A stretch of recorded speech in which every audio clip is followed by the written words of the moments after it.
प्रेमचंद की कहानी, शराब की दुकान। कांग्रेस कमेटी में यह सवाल पेश था, शराब और ताड़ी की दुकानों पर कौन धरना देने जाए। कमेटी के 25 मेंबर सिर झुकाए बैठे थे, फिर किसी के मुंह से बात ना निकलती थी। मामला बड़ा नाजुक था। पुलिस के हाथों गिरफ्तार हो जाना तो ज़्यादा मुश्किल बात न थी। पुलिस के कर्मचारी अपनी जिम्मेदारियों को समझते हैं, क्योंकि अच्छे और बुरे तो सभी जगह होते हैं, लेकिन पुलिस के अफसर कुछ लोगों को छोड़कर सभ्यता से इतने खाली नहीं होते कि जाति और देश पर जान देने वालों के साथ दुर्व्यवहार करें। लेकिन नशेबाजों से यह जिम्मेदारी कहाँ। उनमें तो अधिकांश लोग ऐसे होते हैं, उन्हें धुड़ की धमकी के सिवा और किसी शक्ति के सामने झुकने की आदत नहीं। मारपीट से नशा हिरन हो सकता है, पर शांतिवादियों के लिए तो वह दरवाज़ा बंद है। तब कौन इस ओखली में सिर दे, कौन पियक्कड़ों की गालियां खाए। बहुत संभव है कि वे हाथापाई कर बैठें। उनके हाथों पिटना किसे मंजूर हो सकता था। फिर पुलिस वाले भी बैठे तमाशा ना देखेंगे, उन्हें और भी भड़काते रहेंगे। पुलिस की शह पाकर ये नशे के बंदे जो कुछ ना कर डालें, वह थोड़ा ईंट का जवाब पत्थर से नहीं दे सकते, और इस समुदाय पर विनती का कोई असर नहीं। एक मेंबर ने कहा, मेरे विचार में तो इन जातों में पंचायतों को फिर संभालना चाहिए। इधर हमारी लापरवाही से उनकी पंचायतें निर्जीव हो गई हैं। इसके सिवा मुझे तो कोई उपाय नहीं सूझता। सभापति ने कहा, हाँ, यह एक उपाय है, मैं इसे नोट किए लेता हूँ, पर धरना देना ज़रूरी है। दूसरे महाशय बोले, उनके घरों पर जाकर समझाया जाए तो अच्छा असर होगा। सभापति ने अपनी चिकनी खोपड़ी सहलाते हुए कहा, यह भी अच्छा उपाय है, मगर धरने को हम लोग त्याग नहीं सकते।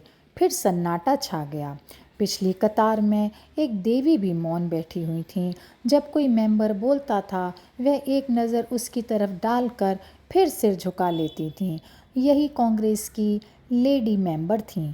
उनके पति महाशय जीपी सक्सेना कांग्रेस के अच्छे काम करने वालों में से थे। उनका देहांत हुए 3 साल हो गए थे। मिसेस सक्सेना ने इधर 1 साल से कांग्रेस के कामों में भाग लेना शुरू कर दिया था, और कांग्रेस कमेटी ने उन्हें अपना मेंबर चुन लिया था। वह शरीफ घरानों में जाकर स्वदेशी और खद्दर का प्रचार करती थीं। जब कभी कांग्रेस के प्लेटफॉर्म पर बोलने खड़ी हो जातीं, तो उनका जोश देखकर ऐसा मालूम होता मानो आकाश में उड़ जाना चाहती हैं। कुंदन का सा रंग लाल हो जाता था। बड़ी बड़ी करुण आँखें, जिनमें जल भरा हुआ मालूम होता था, चमकने लगती थीं। बड़ी खुश मिजाज और इसके साथ बला की निर्भीक स्त्री थीं।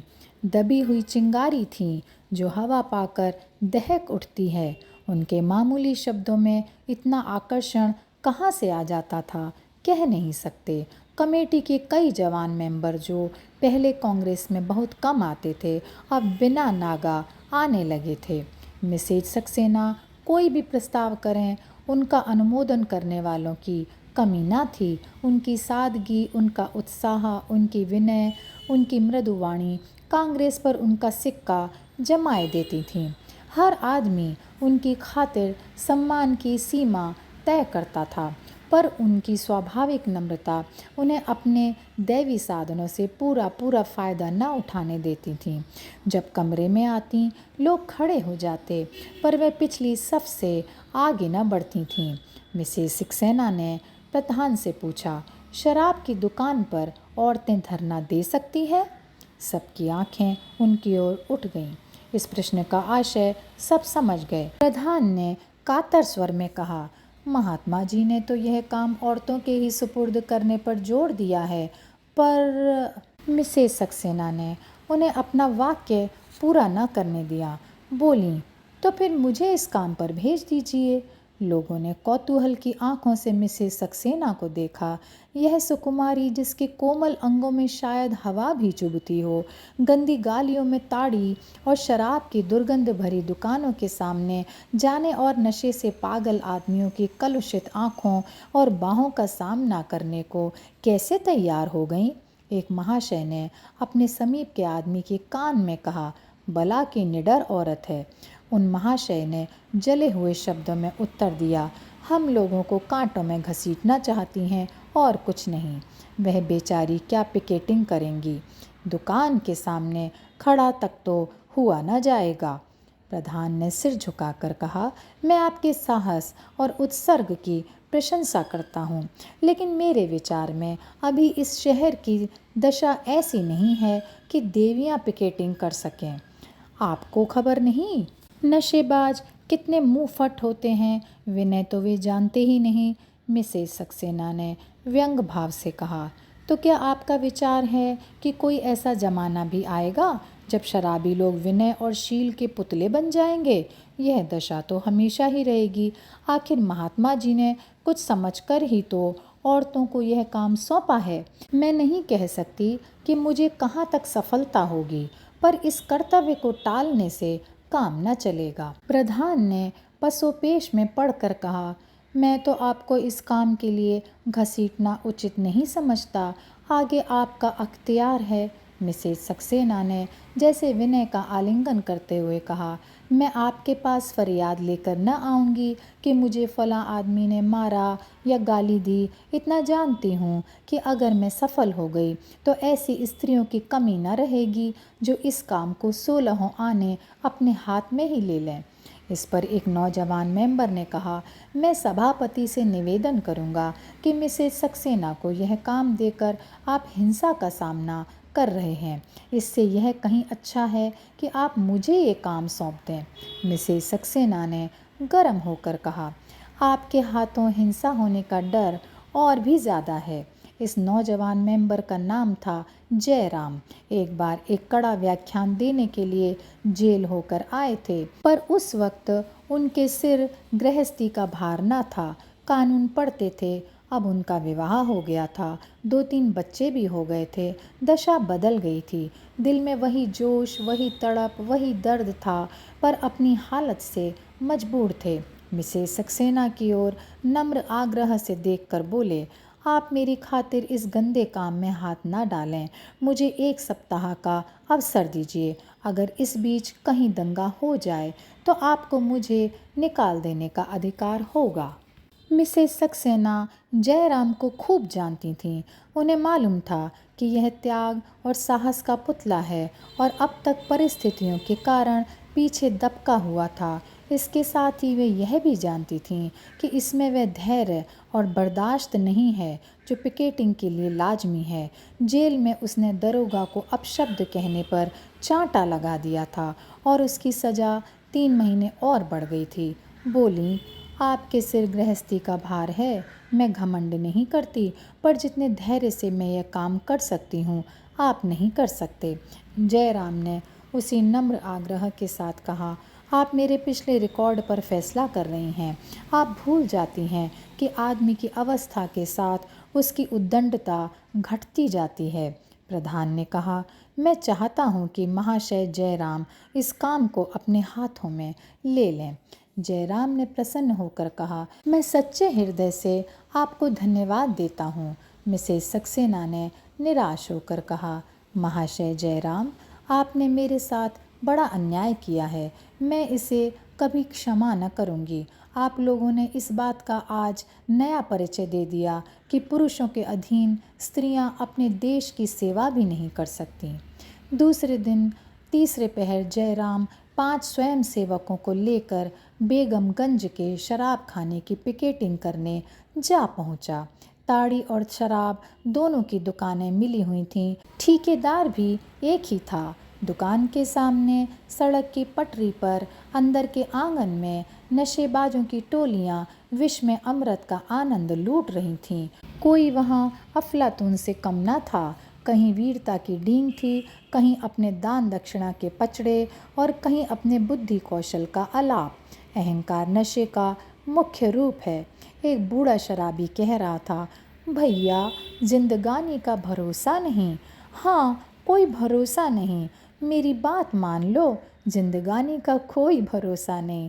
बस यही खाना खिलाना याद रह जाएगा, धन दौलत जगह जमीन सब धरी की धरी रह जाएगी। दो ताड़ी वालों में एक दूसरी बहस छिड़ी हुई थी। हम तुम रियाया हैं भाई, हमारी मजाल है कि सरकार के सामने सिर उठा सकें। अपने घर में बैठकर बादशाह को गालियां दे लो, लेकिन मैदान में आना कठिन है। कहाँ की बात भैया, सरकार तो बड़ी चीज़ है, लाल पगड़ी देखकर तो घर भाग जाते हो। छोटा आदमी भरपेट खा के बैठता है तो समझता है अब बादशाह हम ही हैं, लेकिन अपनी हैसियत को भूलना नहीं चाहिए। बहुत पक्की बात कहते हो खां साहब, अपनी असलियत पर डटे रहो।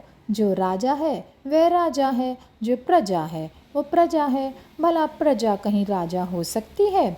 इतने में जयराम ने आकर कहा, राम राम भाइयों, राम राम। 5-6 खद्दरधारी मनुष्यों को देखकर सभी लोग उनकी ओर शंका और कौतूहल से ताकने लगे। दुकानदार ने चुपके से अपने एक नौकर के कान में कुछ कहा और नौकर दुकान से उतरकर चला गया। जयराम ने झंडे को जमीन पर खड़ा करके कहा, भाइयों, महात्मा गांधी का हुक्म है कि आप लोग ताड़ी शराब ना पिएं। जो रुपए आप यहाँ उड़ा देते हैं वह अगर अपने बाल बच्चों को खिलाने पिलाने में खर्च करें तो कितनी अच्छी बात हो। जरा देर के नशे के लिए आप अपने बाल बच्चों को भूखों मारते हैं, गंदे घरों में रहते हैं, महाजन की गालियाँ खाते हैं। सोचिए, इस रुपए से आप अपने प्यारे बच्चों को कितने आराम से रख सकते हैं। एक बूढ़े शराबी ने अपने साथी से कहा, भैया है तो बुरी चीज़, घर तबाह करके छोड़ देती है। मुदा इतनी उम्र पीते कट गई, अब तो मरते दम क्या छोड़ें। उसके साथी ने समर्थन किया, पक्की बात कहते हो चौधरी, जब इतनी उम्र पीते कट गई तो अब मरते दम क्या छोड़ें। जयराम ने कहा, वाह चौधरी, यही तो उम्र है छोड़ने की। जवानी तो दीवानी होती है, उस वक्त सब कुछ मुआफ है। चौधरी ने तो कोई जवाब न दिया, लेकिन उसके साथी ने, जो काला मोटा बड़ी बड़ी मूँछों वाला आदमी था, सरल आपत्ति के भाव से कहा, अगर पीना बुरा है तो अंग्रेज लोग क्यों पीते हैं। जयराम वकील था, उससे बहस करना भिड़ के छत्ते को छेड़ना था। जयराम बोला, यह तुमने बहुत अच्छा सवाल पूछा भाई। अंग्रेजों के बाप दादा अभी 1.5-2 साल पहले लुटेरे थे। हमारे तुम्हारे बाप दादा ऋषि मुनि थे। लुटेरों की संतान पिए तो पीने दो, उनके पास न कोई धर्म है न नीति है, लेकिन ऋषियों की संतान, उनकी नकल क्यों करें।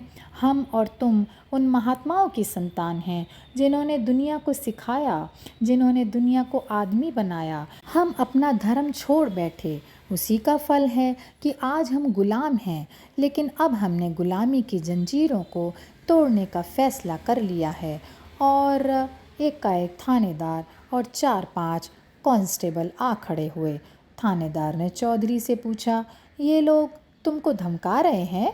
चौधरी ने खड़े होकर कहा, नहीं हुजूर, ये तो हमें समझा रहे हैं। कैसे प्रेम से समझा रहे हैं कि वाह। थानेदार ने जयराम से कहा, अगर यहाँ फसाद हो जाए तो आप जिम्मेदार होंगे। जयराम बोला, मैं उस वक्त तक जिम्मेदार हूँ जब तक आप ना रहें। आपका मतलब है कि मैं फसाद कराने आया हूँ? मैं यह नहीं कहता, लेकिन आप आए हैं तो अंग्रेजी साम्राज्य की अतुल शक्ति का परिचय जरूर ही दीजिएगा। जनता में उत्तेजना फैलेगी, तब आप मिल पड़ेंगे और 10-20 आदमियों को मार गिराएंगे। वही सब जगह होता है और यहाँ भी होगा। सब इंस्पेक्टर ने होठ चबाकर कहा, मैं आपसे कहता हूँ, यहाँ से चले जाइए, वरना मुझे जाब्ते की कार्रवाई करनी पड़ेगी। जयराम ने अविचल भाव से कहा, और मैं आपसे कहता हूँ कि आप मुझे अपना काम करने दीजिए। मेरे बहुत से भाई यहाँ जमा हैं और मुझे उनसे बातचीत करने का उतना ही हक है जितना आपको। इस वक्त तक सैकड़ों दर्शक जमा हो गए थे। दरोगा ने अफसरों से पूछे बगैर और कोई कार्रवाई करना उचित ना समझा। अकड़ते हुए दुकान पर गए और कुर्सी पर पांव रखकर बोले, ये लोग तो मानने वाले नहीं हैं। दुकानदार ने गिड़गिड़ा कर कहा, हुजूर मेरी तो बदिया बैठ जाएगी। दरोगा बोला, 2-4 गुंडे बुलाकर भगा क्यों नहीं देते? मैं कुछ ना बोलूँगा, जरा एक बोतल अच्छी सी भेज देना। कल न जाने क्या भेज दिया, कुछ मज़ा ही नहीं आया। थानेदार चला गया तो चौधरी ने अपने साथी से कहा, देखा कल्लू, थानेदार कितना बिगड़ रहा था। सरकार चाहती है कि हम लोग खूब शराब पिएं और हमें कोई समझाने ना पाए। शराब का पैसा भी तो सरकार ही में जाता है। कल्लू ने दार्शनिक भाव से कहा, हर एक बहाने से पैसा खींचते हैं सब। चौधरी बोला, तो फिर क्या सलाह है तो बुरी चीज़।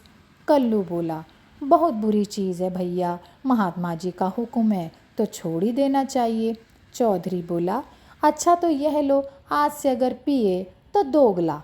यह कहते हुए चौधरी ने बोतल जमीन पर पटक दी। आधी बोतल शराब जमीन पर बहकर सूख गई। जयराम को शायद ज़िंदगी में कभी इतनी खुशी न हुई थी। ज़ोर ज़ोर से तालियां बजाकर उछल पड़े। उसी वक्त दोनों ताड़ी पीने वालों ने भी महात्मा जी की जय पुकारी और अपनी हांडी जमीन पर पटक दी। एक स्वयंसेवक ने लपक कर फूलों की माला ली और चारों आदमियों के गले में डाल दी। सड़क की पटरी पर कई नशेबाज बैठे उन चारों आदमियों की तरफ उस दुर्बल भक्ति से ताक रहे थे जो पुरुषार्थहीन मनुष्यों का लक्षण है। वहाँ एक भी ऐसा व्यक्ति ना था जो अंग्रेज़ों की मांस मदिरा या ताड़ी को जिंदगी के लिए अनिवार्य समझता हो और उसके बगैर जिंदगी की कल्पना भी न कर सके। सभी लोग नशे को दूषित समझते थे, केवल दुर्बल होने के कारण नित्य आकर पी जाते थे। चौधरी जैसे घाघ पियक्कड़ को बोतल पटकते देखकर उनकी आंखें खुल गईं। एक मरियल दाढ़ी वाले आदमी ने आकर चौधरी की पीठ ठोकी। चौधरी ने उसे पीठ ढकेल कर कहा, पीठ क्या ठोकते हो जी, जाकर अपनी बोतल पटक दो। दाढ़ी वाले ने कहा, आज और पी लेने दो चौधरी, अल्लाह जानता है कल से इधर भूल कर भी ना आऊँगा। चौधरी बोला, जितनी बची हो उसके पैसे हमसे ले लो, घर जाकर बच्चों को मिठाई खिला देना। दाढ़ी वाले ने जाकर बोतल पटक दी और बोला, लो तुम भी क्या कहोगे, अब तो हुए खुश। चौधरी बोला, अब तो ना पियोगे कभी। दाढ़ी वाले ने कहा, अगर तुम ना पियोगे तो मैं भी नहीं पीऊँगा, जिस दिन तुमने पी उसी दिन फिर शुरू कर दूँगा। चौधरी की तत्परता ने दुराग्रह की जड़ें हिला दीं। बाहर अभी 5-6 आदमी और थे। वे सचेत निर्लज्जता से बैठे हुए अभी तक पीते जाते थे। जयराम ने उनके सामने जाकर कहा, भाइयों, आपके 5 भाइयों ने अभी आपके सामने अपनी अपनी बोतल पटक दी, क्या आप उन लोगों को बाजी जीत लेने दोगे? एक ठिगने काले आदमी ने, जो किसी अंग्रेज का खानसामा मालूम होता था, लाल लाल आंखें निकाल कर कहा, हम पीते हैं, तुमसे मतलब? तुमसे भीख मांगने तो नहीं आते। जयराम ने समझ लिया, अब बाजी मार ली। गुमराह आदमी जब विवाद करने पर उतर आए तो समझ लो वह रास्ते पर आ जाएगा। चुप्पा ऐब वह चिकना घड़ा है जिस पर किसी बात का असर नहीं होता। जयराम ने कहा, अगर मैं अपने घर में आग लगाऊं तो उसे देखकर क्या आप मेरा हाथ ना पकड़ लेंगे? मुझे तो इसमें रत्ती भर संदेह नहीं है कि आप मेरा हाथ ही ना पकड़ लेंगे, बल्कि मुझे वहाँ से ज़बरदस्ती खींच लेके जाएंगे। चौधरी ने खानसामा की तरफ मुग्ध आंखों से देखा, मानो कह रहा हो, इसका तुम्हारे पास क्या जवाब है? वह बोला, जमादार, अब इसी बात पर बोतल पटक दो। खानसामा ने जैसे काट खाने के लिए दांत तेज कर लिए और बोला, बोतल क्यों पटक दूं, पैसे नहीं दिए हैं क्या? चौधरी परास्त हो गया। जयराम से बोला, इन्हें छोड़िए बाबूजी, ये लोग इस तरह मानने वाले आसामी नहीं हैं। आप इनके सामने जान भी दे दो तो भी शराब ना छोड़ेंगे। हाँ, पुलिस की एक घुड़की पा जाए फिर कभी भूल कर भी इधर ना आए।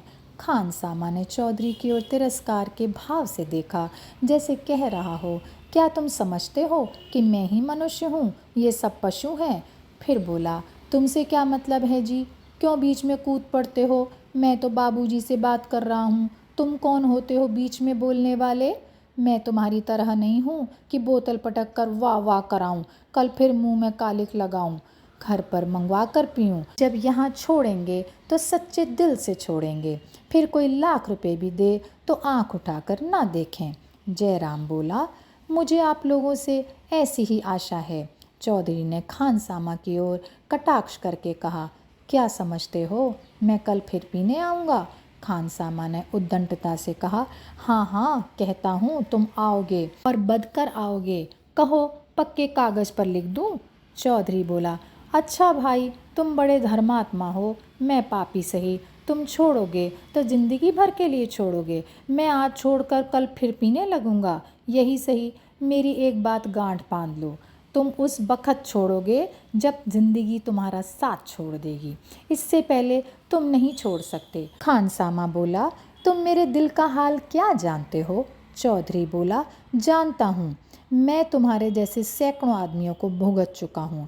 खानसामा बोला, तो तुमने वैसे वैसे बेशर्मों को देखा होगा, हयादार आदमियों को ना देखा होगा।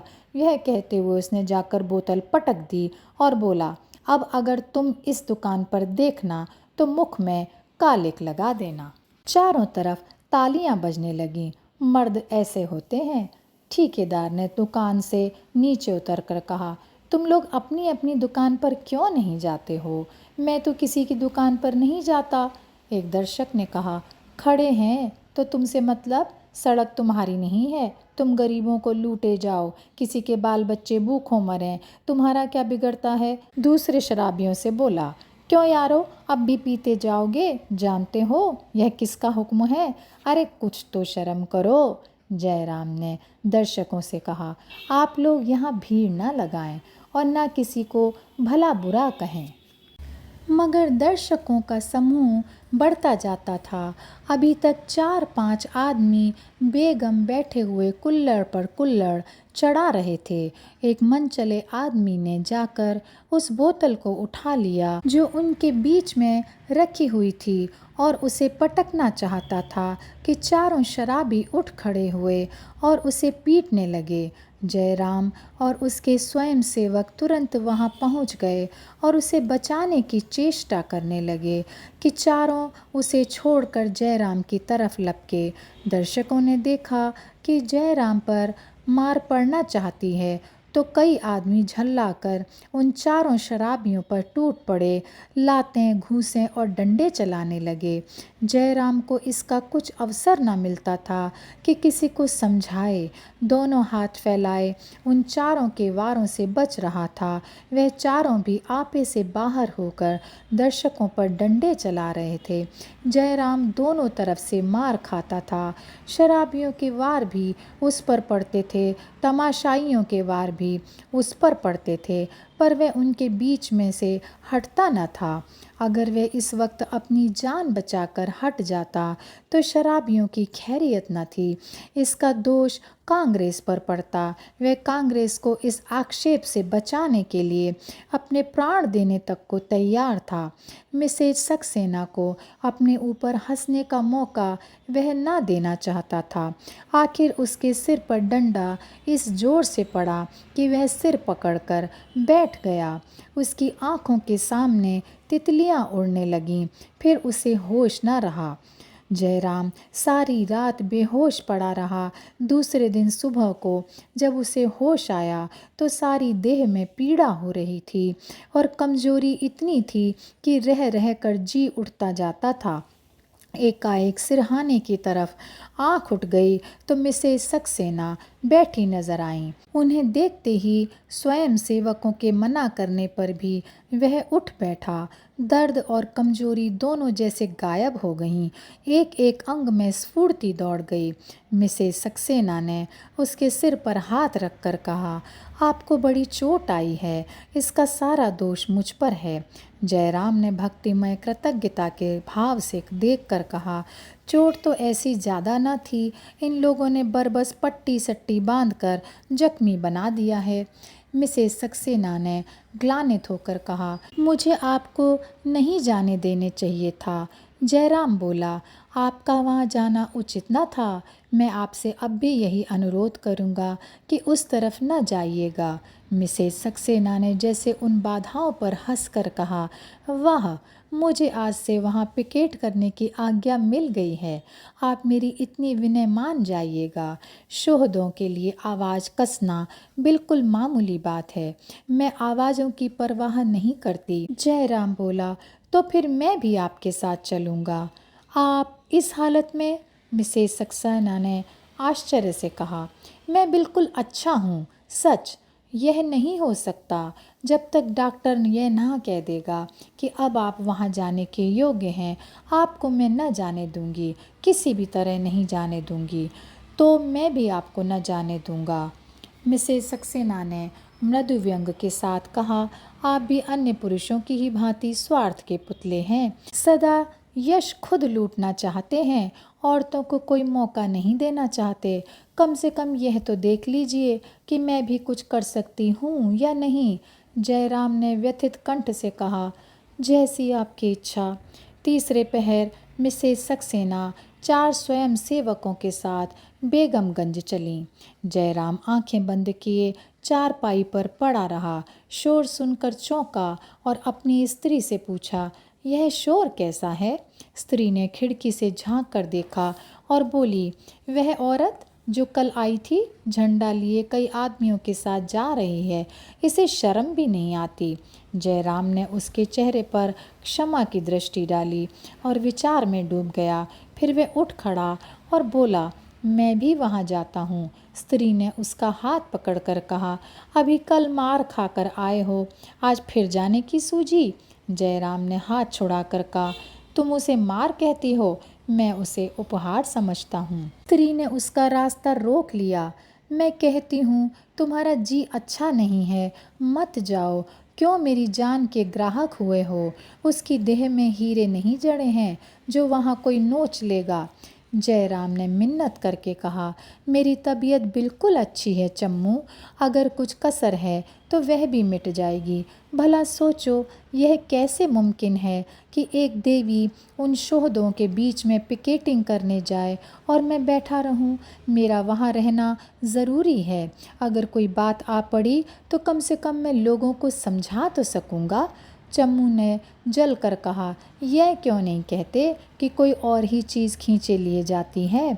जयराम ने मुस्कुराकर उसकी ओर देखा, जैसे कह रहा हो, यह बात तुम्हारे दिल से नहीं, कंठ से निकल रही है, और कतरा कर निकल गया। फिर द्वार पर खड़ा होकर बोला, शहर में 3 लाख से कुछ ही कम आदमी हैं। कमेटी में भी 3 मेंबर हैं, मगर सब के सब जी चुरा रहे हैं। लोगों को अच्छा बहाना मिल गया कि शराब खानों पर धरना देने के लिए स्त्रियों की ही ज़रूरत है। आखिर क्यों स्त्रियों को ही इस काम के लिए उपयुक्त समझा जाता है? इसीलिए कि मर्दों के सिर पर भूत सवार हो जाता है, और जहाँ नम्रता से काम लेना चाहिए वहाँ लोग उग्रता से काम लेने लगते हैं। वे देवियाँ क्या इसी योग्य हैं कि शोहदों के फिक्रे सुने और उनकी कुदृष्टि का निशाना बने? कम से कम मैं तो यह नहीं देख सकता। वह लंगड़ाता हुआ घर से निकल पड़ा। चम्मू ने फिर उसे रोकने का प्रयास नहीं किया। रास्ते में एक स्वयंसेवक मिल गया। जयराम ने उसे साथ लिया और एक तांगे पर बैठकर चला। शराब खाने से कुछ दूर इधर एक लेमनेड बर्फ़ की दुकान थी। उसने तांगे को छोड़ दिया और वॉलंटियर को शराब खाने भेजकर खुद उसी दुकान पर जा बैठा। दुकानदार ने लेमनेड का एक गिलास देते हुए कहा, बाबूजी, कल वाले 4 बदमाश आज फिर आए हुए हैं। आपने न बचाया होता तो आज शराब या ताड़ी की जगह हल्दी गुड़ पी रहे होते। जयराम ने गिलास लेकर कहा, तुम लोग बीच में ना कूद पड़ते तो मैंने उन सबों को ठीक कर लिया होता। दुकानदार ने प्रतिवाद किया, नहीं बाबूजी, ये सब छटे हुए गुंडे हैं। मैं तो उन्हें अपनी दुकान के सामने खड़ा भी नहीं होने देता। चारों 3-3 साल काट आए हैं। अभी 20 मिनट भी ना गुजरे होंगे कि एक स्वयंसेवक आकर खड़ा हो गया। जयराम ने सचेत होकर पूछा, कहो वहाँ क्या हो रहा है? स्वयंसेवक ने कुछ ऐसा मुंह बना लिया जैसे वहाँ की दशा कहना वह उचित नहीं समझता और बोला, कुछ नहीं, देवी जी आदमियों को समझा रही हैं। जयराम ने उसकी ओर अतृप्त नेत्रों से ताका, मानो कह रहे हों, बस इतना ही ना, इतना तो मैं जानता ही था। स्वयंसेवक ने एक क्षण बाद फिर कहा, देवियों का ऐसे शोहदों के सामने जाना अच्छा नहीं। जयराम ने अधीर होकर पूछा, साफ साफ क्यों नहीं कहते, क्या बात है? स्वयंसेवक डरते डरते बोला, सबके सब उनसे दिल लगी कर रहे हैं। देवियों का यहाँ आना अच्छी बात नहीं। जयराम ने कुछ और न पूछा, डंडा उठाया और लाल लाल आंखें निकाले बिजली की तरह कौंध कर शराब खाने के सामने जा पहुंचा और मिसेस सक्सेना का हाथ पकड़कर पीछे हटाता हुआ शराबियों से बोला, अगर तुम लोगों ने देवियों के साथ जरा भी गुस्ताखी की तो तुम्हारे हक में अच्छा ना होगा। कल मैंने तुम लोगों की जान बचाई थी, आज इसी डंडे से तुम्हारी खोपड़ी तोड़कर रख दूंगा। उसके बदले हुए तेवर को देखकर सबके सब नशेबाज घबरा गए। वे कुछ कहना चाहते थे कि मिसेस सक्सेना ने गंभीर भाव से पूछा, आप यहाँ क्यों आए? मैंने तो आपसे कहा था अपनी जगह से ना हिलिएगा। मैंने तो आपसे मदद न मांगी थी। जयराम ने लज्जित होकर कहा, मैं इस नीयत से यहाँ नहीं आया था, एक ज़रूरत से इधर आ निकला था। यहाँ जमाव देखकर आ गया। मेरे ख्याल में आप अब यहाँ से चलें। मैं आज कांग्रेस कमेटी में ये सवाल पेश करूँगा कि इस काम के लिए पुरुषों को भेजें। मिसेस सक्सेना ने तीखे स्वर में कहा, आपके विचार में दुनिया के सारे काम मर्दों के लिए हैं। जयराम बोला, मेरा यह मतलब नहीं था। मिसेस सक्सेना बोली, तो आप जाकर आराम से लेटें और मुझे अपना काम करने दें। जयराम वहीं सिर झुकाए खड़ा रहा। मिसेस सक्सेना ने पूछा, अब आप क्यों खड़े हैं? जयराम ने विनीत स्वर में कहा, मैं भी यहीं एक किनारे खड़ा रहूँगा। मिसेस सक्सेना ने कठोर स्वर में कहा, जी नहीं, आप जाएं। जयराम धीरे धीरे लदी हुई गाड़ी की भांति चला और आकर फिर उसी लेमनेट की दुकान पर बैठ गया। उसे ज़ोर की प्यास लगी थी। उसने एक गिलास शरबत बनवाया और सामने मेज पर रखकर विचार में डूब गया, मगर आँखें और कान उसी तरफ लगे हुए थे। जब कोई आदमी दुकान पर जाता वह चौंक कर उसकी तरफ ताकने लगता, वहाँ कोई नई बात तो नहीं हो गई। कोई आधे घंटे बाद वही स्वयंसेवक फिर डरा हुआ सा आकर खड़ा हो गया। जयराम ने उदासीन बनने की चेष्टा करके पूछा, वहाँ क्या हो रहा है जी? स्वयंसेवक ने कानों पर हाथ रखकर कहा, मैं कुछ नहीं जानता बाबूजी, मुझसे कुछ ना पूछिए। जयराम ने एक साथ ही नम्र और कठोर होकर पूछा, फिर कोई छेड़छाड़ हुई? स्वयंसेवक ने कहा, जी नहीं, कोई छेड़छाड़ नहीं हुई। एक आदमी ने देवी जी को धक्का दे दिया, वे गिर पड़ी। जयराम निस्पंद बैठा रहा, पर उसके अंतराल में भूकंप सा मचा हुआ था। बोला, उनके साथ के स्वयंसेवक क्या कर रहे हैं? वह बोला, खड़े हैं, देवी जी उन्हें बोलने ही नहीं देती। तो क्या बड़े ज़ोर से धक्का दे दिया? जी हाँ, गिर पड़ी, घुटनों में चोट आ गई। वे आदमी साथ ही पी रहे थे। जब एक बोतल उड़ गई तो उनमें से एक आदमी दूसरी बोतल लेने चला। देवी जी ने रास्ता रोक लिया, बस उसने धक्का दे दिया। वही जो काला काला मोटा सा आदमी है, कल वाले चारों आदमियों की शरारत है। जयराम उन्माद की दशा में वहाँ से उठा और दौड़ता हुआ शराब खाने के सामने आया। मिसेस सक्सेना सिर पकड़े जमीन पर बैठी हुई थीं और वह काला मोटा आदमी दुकान के कटघरे के सामने खड़ा था। 50 आदमी जमा थे। जयराम ने उसे देखते ही लपक कर उसकी गर्दन पकड़ ली और इतनी जोर से दबाई कि उसकी आंखें बाहर निकल आईं। मालूम होता था उसके हाथ फौलाद के हो गए हैं। सहसा मिसेस सक्सेना ने आकर उनका फौलादी हाथ पकड़ लिया और भवें से कोड़कर बोली, छोड़ दो इसकी गर्दन, क्या इसकी जान ले लोगे? जयराम ने और जोर से उसकी गर्दन दबाई और बोला, हाँ ले लूँगा, ऐसे दुष्ट की यही सजा है। मिसेस सक्सेना ने अधिकार गर्व से गर्दन उठाकर कहा, आपको यहाँ आने का कोई अधिकार नहीं है। एक दर्शक ने कहा, ऐसा दबाओ बाबूजी कि साला ठंडा हो जाए। इसने देवी जी को ऐसा ढकेला है कि बेचारी गिर पड़ी। हमें तो बोलने का हुक्म ही नहीं है, नहीं तो हड्डी तोड़कर रख देते। जयराम ने शराबी की गर्दन छोड़ दी। वह किसी बाज के चंगुल से छूटी हुई चिड़िया की तरह सहम कर खड़ा हो गया। उसे एक धक्का देते हुए उसने मिसेस सक्सेना से कहा, आप यहाँ से चलती क्यों नहीं? आप जाएं, मैं बैठता हूँ। अगर एक छटाक शराब बिक जाए तो मेरा कान पकड़ लीजिएगा। उसका दम फूलने लगा, आंखों के सामने अंधेरा छा रहा था। वह खड़ा न रह सका और ज़मीन पर बैठकर रुमाल से माथे का पसीना पोंछने लगा। मिसेस सक्सेना ने परिहास करके कहा, आप कांग्रेस नहीं हैं कि मैं आपका हुक्म मानूं। अगर आप यहाँ से न जाएंगे तो मैं सत्याग्रह करूँगी। फिर एकाएक कठोर होकर बोली, जब तक कांग्रेस ने इस काम का भार मुझ पर रखा है, आपको मेरे बीच में बोलने का कोई हक नहीं है। आप मेरा अपमान कर रहे हैं। कांग्रेस कमेटी के सामने आपको इसका जवाब देना होगा। जयराम तिलमिला उठा, बिना कोई जवाब दिए लौट पड़ा और वेग से घर की तरफ चला।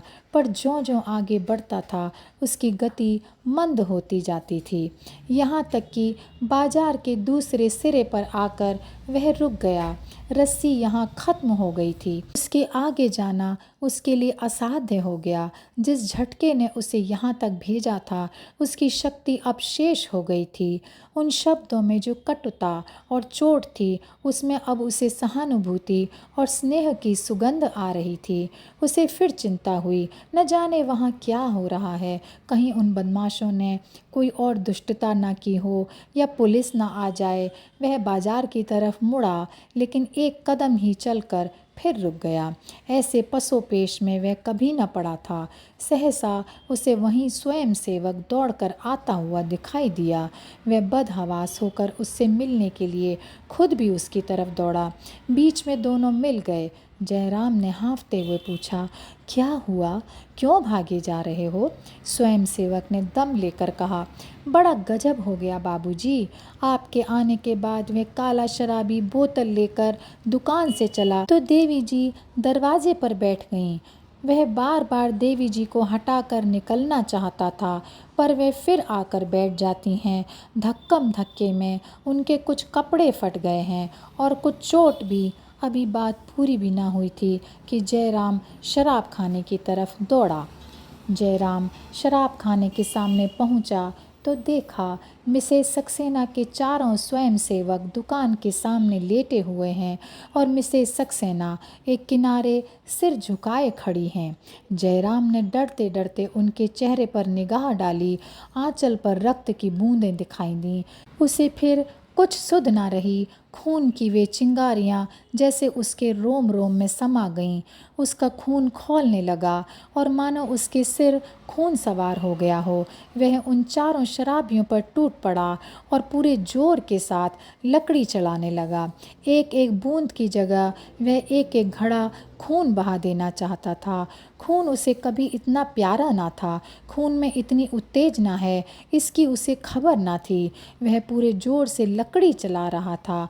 मिसेस सक्सेना कब आकर उनके सामने खड़ी हो गईं उसे कुछ पता ही नहीं चला। जब वे ज़मीन पर गिर पड़ीं तब जैसे उसे होश आ गया हो। उसने लकड़ी फेंक दी और वहीं निश्चल निस्पंद खड़ा हो गया, मानो उसका रक्त प्रवाह रुक गया हो। चारों स्वयंसेवकों ने दौड़कर मिसेस सक्सेना को पंखा झलना शुरू किया। दुकानदार ठंडा पानी लेकर दौड़ा। एक दर्शक डॉक्टर को बुलाने भागा, पर जयराम वहीं बेजान खड़ा रहा, जैसे स्वयं अपने तिरस्कार भाव का पुतला बन गया हो। अगर इस वक्त कोई उसके दोनों हाथ काट डालता, कोई उसकी आंखें लाल लोहे से फोड़ देता तब भी वह कुछ चूँ ना करता। वहीं सड़क पर बैठकर उसने अपने लज्जित, तिरस्कृत, पराजित मस्तक को भूमि पर पटक दिया और बेहोश हो गया। उस काले मोटे शराबी ने उसी वक्त बोतल जमीन पर पटक दी और उसके सिर पर ठंडा पानी डालने लगा। एक शराबी ने लेससदार से कहा, तुम्हारा रोजगार अन्य लोगों की जान लेकर रहेगा। अब तो अभी दूसरा ही दिन है, लेससदार ने कहा। कल से मेरा इस्तीफा है। अब स्वदेशी कपड़ों का रोजगार करूंगा जिसमें जस भी है और उपकार भी, शराबी ने कहा। घाटा तो बहुत रहेगा, दुकानदार ने किस्मत ठोक कर कहा। घाटा नफ़ा तो जिंदगानी के साथ है। और यहीं पर ये कहानी समाप्त होती है।